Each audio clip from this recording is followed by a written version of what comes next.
शांति। आज 25 अक्टूबर 2023 के बाबा के अनमोल मधुर महावाक्य सुनेंगे। आज की मुरली में बाबा हम बच्चों को नई पढ़ाई पढ़ाते हैं। बाबा कहे तुम बच्चे जब बाप को याद करते हो तो उसमें 3 चीज समाई होती है। कौन सी 3 चीज होती है? ज्ञान, भक्ति और वैराग। बहुत सुंदर तरीके से बाबा ने इस बात को स्पष्ट किया है कि जब तुम योग में बैठते हो, अव्यभिचारी एक बाप की याद में रहते हो, वास्तव में यह है सच्ची भक्ति। भक्ति माना ईश्वर से प्रेम, और वह भी एक के साथ।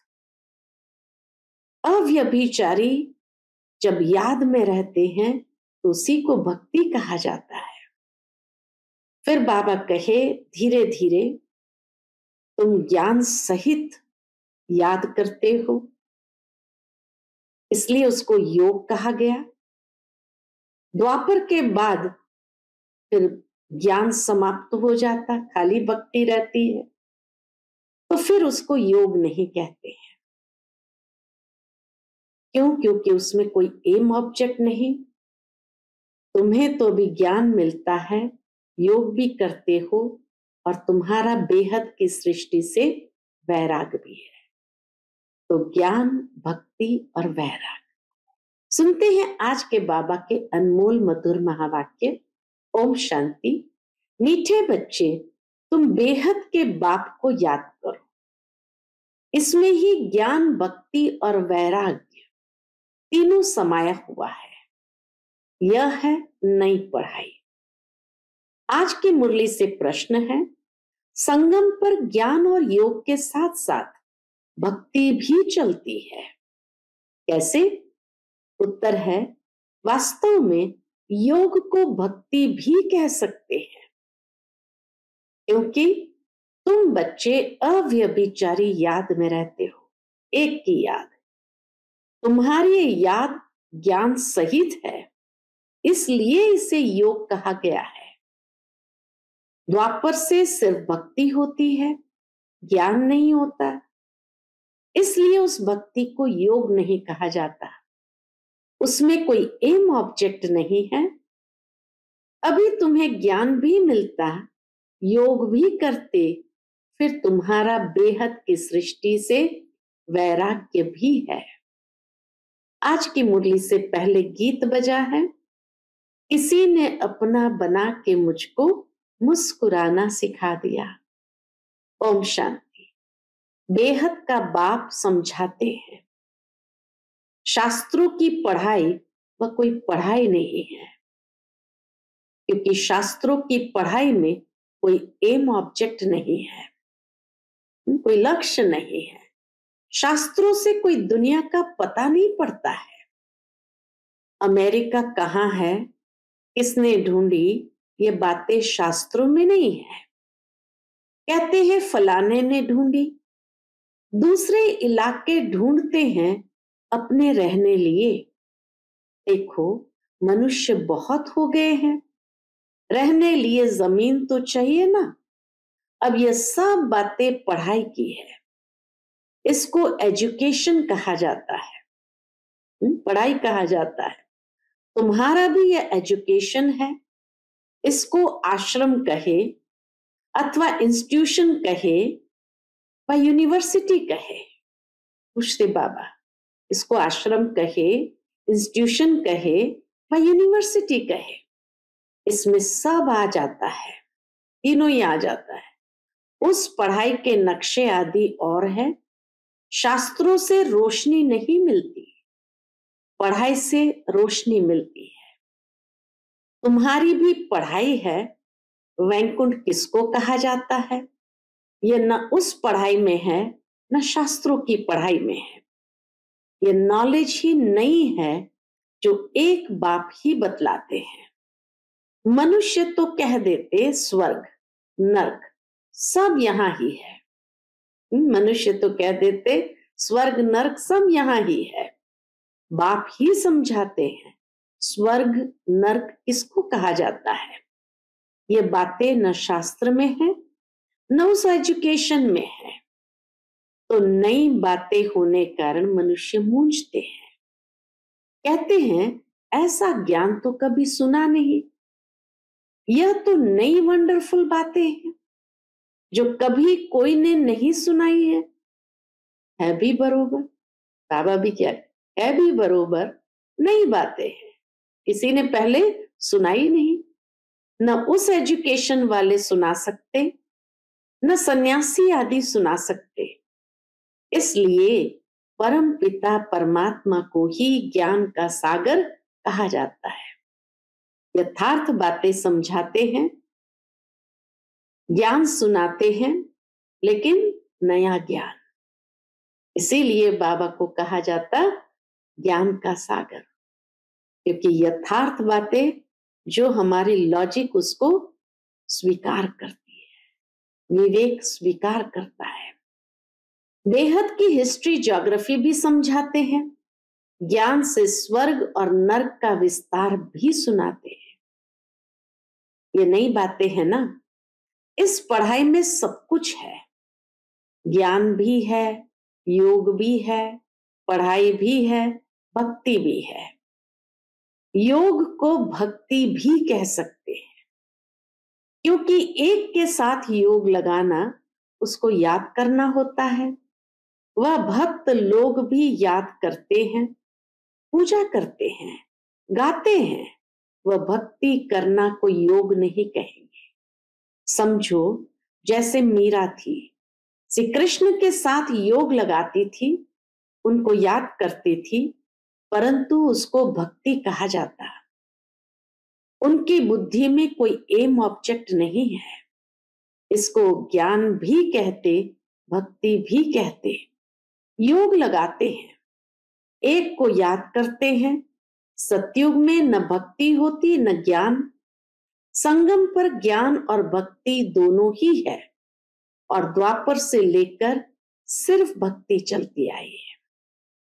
किसको याद करना उसको भक्ति कहते हैं। बाबा कहे किसको याद करना उसको भक्ति कहते हैं। यहाँ यह ज्ञान भी है, योग भी है, भक्ति भी है। एक को याद करते हैं, वो भी यथार्थ समझ के साथ और प्रेम से, तो इसीलिए इसको भक्ति भी कहते हैं। समझ सकते हैं वह सिर्फ भक्त है, तत्व से योग लगाते हैं, परंतु उनका है अनेकों से योग, इसलिए उनको भक्त कहते। तुम्हारा यह है अव्यभिचारी योग। ये ज्ञान सागर खुद बैठ पढ़ाते हैं, उनसे योग लगाना होता है। वह तो आत्मा को ही नहीं जानते, हम तो जानते हैं। परम पिता परमात्मा बाप के साथ बुद्धि योग लगाने से हम बाप के पास चले जाएंगे। वह हनुमान को याद करते हैं तो उनका साक्षात्कार हो जाता, उनको व्यभिचारी कहा जाता। यह है अव्यभिचारी योग। सिर्फ एक बाप को याद करना है, तो इसमें ज्ञान भक्ति वैराग्य सब इकट्ठे हैं, और वह उन्हों का सब अलग अलग है। भक्ति अलग, ज्ञान भी सिर्फ शास्त्रों का है, वैराग भी हद का है। यहाँ बेहद की बात है। हम बेहद के बाप को जानते हैं, इसलिए उनको याद करते हैं। वह भल शिव को याद करते, परंतु विकर्म विनाश नहीं होंगे, क्योंकि वह ऑक्यूपेशन को ही नहीं जानते। विकर्म विनाश होने का ज्ञान ही नहीं है। यहाँ तो बाप की याद से विकर्म विनाश होते हैं। वहां काशी कलवट खाते हैं तो उनके विकर्म विनाश होते हैं, उस जन्म के विकर्म विनाश हो जाते हैं। भोगना भोगनी पड़ती है। काशी कलवट खाते समय भी भोगना भोगते हैं, तो इसीलिए विकर्म विनाश होते हैं। परंतु ऐसे नहीं कि तुम्हारे मुआफिक आहिस्ते आहिस्ते कर्मातीत बनते हैं, नहीं, उनके विकर्म सजाएं खाते खाते खत्म होते हैं, माफ नहीं हो जाते हैं। तो यह पढ़ाई भी है, ज्ञान भी है, योग भी है, इसमें सब है। सिखलाने वाला एक ही बाप है। इनको आश्रम अथवा इंस्टीट्यूशन कहा जाता है। लिखा हुआ बड़ा अच्छा है। आगे ओम मंडली नाम रॉन्ग था, अभी समझ आई है यह नाम बिल्कुल अच्छा है। ओम मंडली अक्षर ही रॉन्ग है। बाबा ने कहा ये ओम मंडली नाम पहले बाहर वालों ने रखा था, क्योंकि ओम की ध्वनि करते थे। तो बाबा ने ये नाम को ही कैंसल कर दिया कि ये ओम मंडली नाम रॉन्ग है। अभी समझ आई है ये नाम बिल्कुल अच्छा है। कोई को भी समझा सकते हो कि ब्रह्मा कुमार तो तुम भी हो, बाप है सबका रचयिता, उनको पहले पहले सूक्ष्म वतन रचना है। ब्रह्मा विष्णु शंकर है सूक्ष्म वतन वासी। नई सृष्टि रचते हैं तो जरूर प्रजापिता ब्रह्मा चाहिए। सूक्ष्म वतन वाला तो यहां आ न सके, वह है संपूर्ण अव्यक्त। सूक्ष्म वतन वाला ब्रह्मा बाबा तो संपूर्ण अव्यक्त। यहां तो साकार ब्रह्मा चाहिए ना, वह कहां से आए? मनुष्य इन बातों को समझ न सके। चित्र तो है ना, ब्रह्मा से ब्राह्मण पैदा हुए, परंतु ब्रह्मा आए कहां से? फिर एडिशन होती है।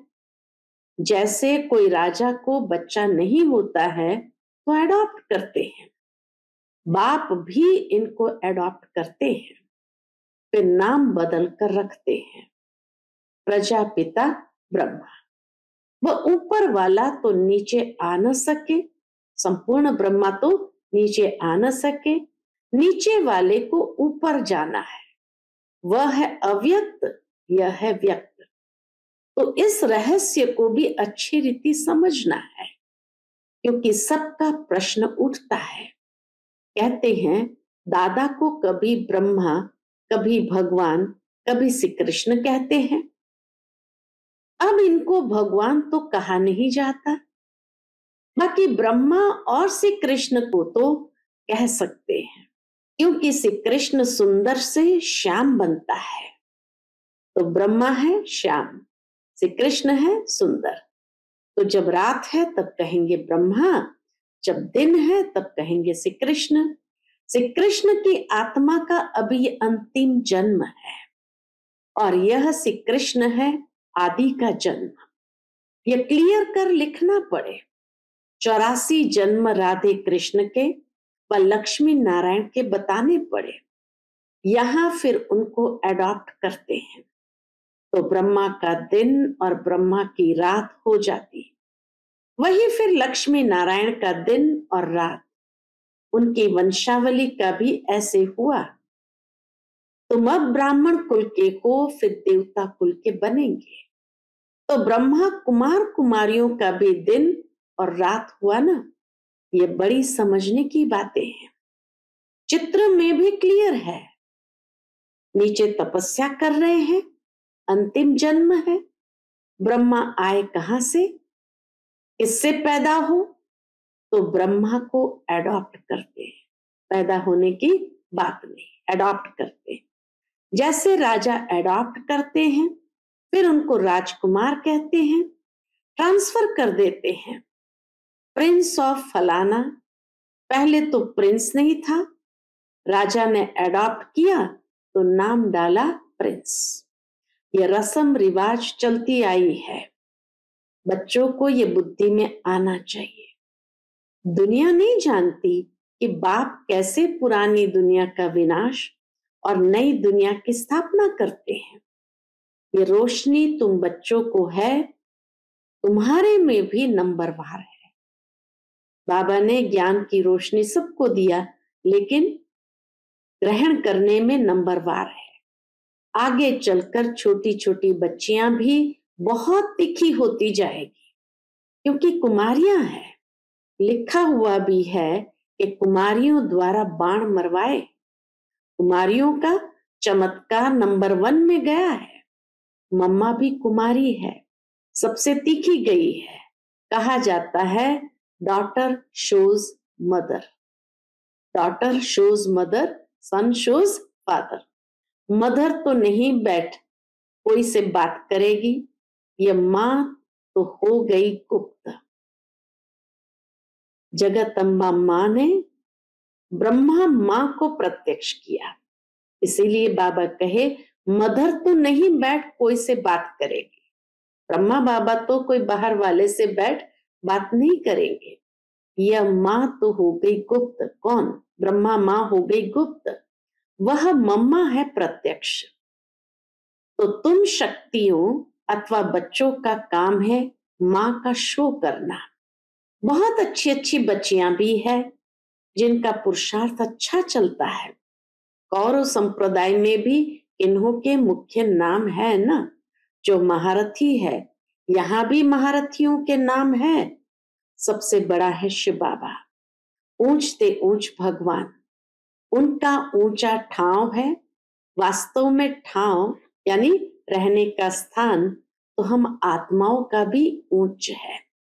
मनुष्य तो सिर्फ महिमा करते रहते हैं, जानते कुछ भी नहीं। हम आत्माएं भी वहां की रहने वाली है, परंतु हमको जन्म मरण में आकर पाठ बजाना है। हम भी परम धाम के रहने वाले, लेकिन जन्म मरण में आकर पाठ बजाना है। वह जन्म मरण में नहीं आते। पाठ उनका भी है, परंतु कैसे हैं यह भी तुम जानते हो। अभी तुम बच्चे समझते हो। क्या समझते हैं? ये शिव बाबा का रथ है। अश्व अथवा घोड़ा भी है, बाकी वह घोड़ा गाड़ी नहीं है। यह भी जो भूले हुए हैं, ये ड्रामा में नूंद है। आधा कल्प हम भी भूल में भटकते भटकते एकदम भटक जाते हैं। अभी रोशनी मिली है तो बहुत खबरदार हो पड़े हैं। जानते हैं ये पुरानी दुनिया खत्म होनी है। हमको नष्टो मोहा बनना है। कमल फूल समान गृहस्थ व्यवहार में रहते नष्टो मोहा बनने का पुरुषार्थ करना है। तोड़ तो सबसे निभाना है, साथ भी रहना है। ये भट्ठी भी बननी थी, जैसे कल्प पहले बनी थी। अभी तो कहते हैं गृहस्थ व्यवहार में रह मेहनत करनी है। यहाँ घर बार छोड़ने की बात ही नहीं है। हम तो घर में बैठे हैं ना। कितने बच्चे हैं, लौकिक भी थे ना उस समय। बाबा के लौकिक बच्चे भी थे ना, छोड़ा कुछ भी नहीं है। सन्यासी तो जंगल में चले जाते हैं, हम तो शहर में बैठे हैं, तो उनसे तोड़ निभाना है। बाप की रचना है। बाप कमाकर बच्चे को वर्षा देते हैं। पहले तो वर्षा देते हैं कौन सा? दुनिया में बाप सबसे पहला वर्षा बच्चों को कौन सा देते हैं? काम विकार का। फिर उनसे छुड़ाकर निर्विकारी बनाना बाप का ही काम है। ऐसे भी होते हैं, कहाँ बच्चे माँ बाप को ज्ञान देते हैं, कहाँ बाप बच्चों को ज्ञान देते हैं। यह है ही राजयोग, वह है हठ योग। आत्मा को नॉलेज मिलती है परमात्मा से। फिर ब्रह्मा बाबा कहे मैं यानी ब्रह्मा बाबा राजाओं का राजा था, अब रंग बना हूं। रंग से राव गाया हुआ है। बच्चे जानते हैं हम जो सूर्यवंशी थे अभी शूद्रवंशी बने हैं।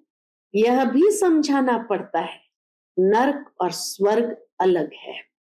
मनुष्य ये नहीं जानते। तुम्हारे में भी कितने बच्चे कुछ नहीं जानते, क्योंकि तकदीर में नहीं है तो पुरुषार्थ क्या करेंगे। इनकी तकदीर में कुछ नहीं है, इनकी तकदीर में सब कुछ है। तकदीर पुरुषार्थ कराती है, तकदीर नहीं है तो पुरुषार्थ क्या करेंगे। एक ही स्कूल है, चलता रहता है। कोई बच्चे आधा में गिर पड़ते, कोई चलते चलते मर पड़ते। जन्म लेना और मरना बहुत होता है। ये नॉलेज कितनी वंडरफुल है। नॉलेज तो बहुत सहज है, बाकी कर्मातीत अवस्था को पाना, इसमें ही सारी मेहनत है। जब भी कर्म विनाश हो तब तो उड़ सके। ध्यान से ज्ञान श्रेष्ठ है। ध्यान में माया के विघ्न बहुत पड़ते हैं, इसलिए ध्यान से ज्ञान अच्छा है।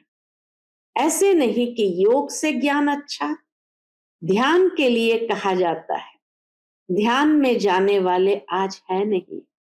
योग में तो कमाई होती है, विकर्म विनाश होते हैं।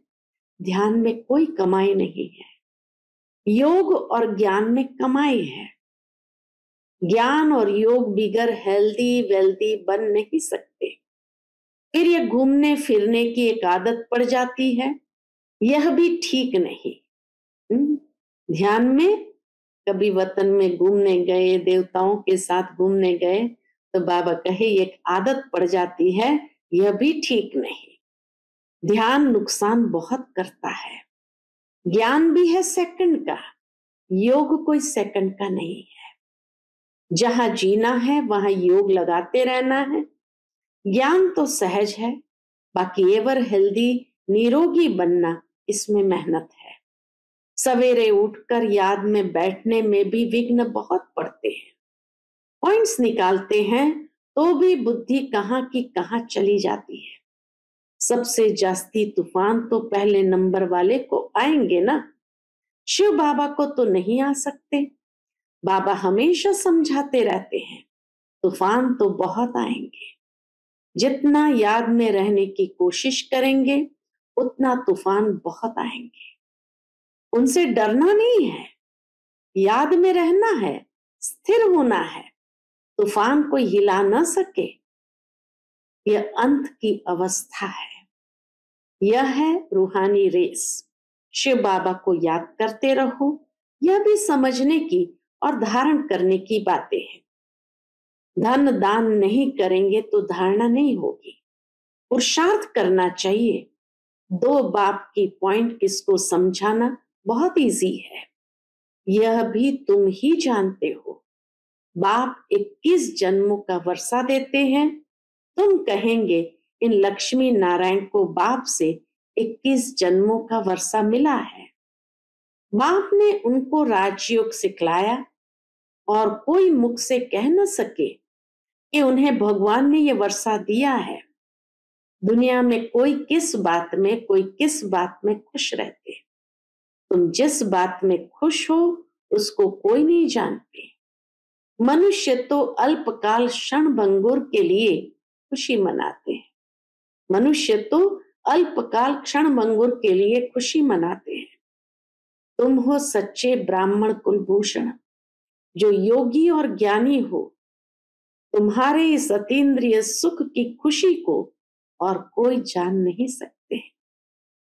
वह तो क्या क्या माथा मारते रहते हैं, मून पर जाने का पुरुषार्थ करते, बहुत डिफिकल्ट मेहनत करते हैं। उन सब की मेहनत बर्बाद हो जानी है। तुम बिना कोई तकलीफ के ऐसी जगह जाने का पुरुषार्थ करते हो जहां और कोई जा न सके। एकदम ऊंचते ऊंच परमधाम में जाते हो। अच्छा, मीठे मीठे सिकिलते बच्चों प्रति माता पिता बाप दादा का याद प्यार और गुड मॉर्निंग। रूहानी बाप की रूहानी बच्चों को नमस्ते। हम सभी रूहानी बच्चों की रूहानी माता पिता बाप दादा को याद प्यार, गुड मॉर्निंग और नमस्ते। नमस्ते, शुक्रिया बाबा, शुक्रिया। आज की मुरली से धारणा के लिए मुख्य सार है। पहली पॉइंट, गृहस्थ व्यवहार में रहते नष्ट मोहा भी बनना है। साथ साथ सबसे तोड़ निभाते कमल फूल समान रहना है। दूसरी पॉइंट, धारणा करने के लिए ज्ञान धन का दान जरूर करना है। ज्ञान और योग से अपनी कमाई जमा करनी है, ताकि ध्यान दीदार की आश नहीं रखनी है। आज का बाप दादा का मधुर वरदान हम बच्चों के प्रति है। संतुष्टता के सर्टिफिकेट द्वारा भविष्य राज्य भाग्य का तख्त प्राप्त करने वाले संतुष्ट मूर्ति भव। संतुष्टता के सर्टिफिकेट द्वारा भविष्य राज्य भाग्य का तख्त प्राप्त करने वाले संतुष्ट मूर्ति भव। संतुष्ट रहना है और सर्व को संतुष्ट करना है।